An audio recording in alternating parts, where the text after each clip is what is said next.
Hey guys, in this video, I will show you how to change delivery zone in Skip to Dishes. Alright, so let's begin with the video. You will be able to modify your zones at any time. You can add or remove zones as necessary, as long as you have the latest version of the delivery app for Skip to Dishes. When you open it up, you should be able to see the map and your availability. You have two options to change your zones. You can either access the Help Center that you can find on the main page at the top right corner of the screen. For the availability, you will be able to find the scheduling screen and eventually update delivery zones as I've highlighted here. When you tap Update Delivery Zones, you will be immediately redirected to the map where you can choose the specific zones that you would like to add or remove.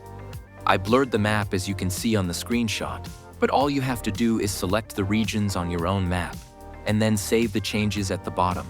Every time you tap on a zone, it is going to tell you if you want to toggle that zone on or off. Just select the zones that you want to enable or disable and you're good to go. Save the options with the button at the bottom of your screen.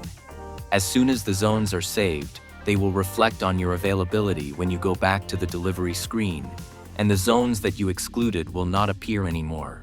You can do this process at any time with as many zones as you wish.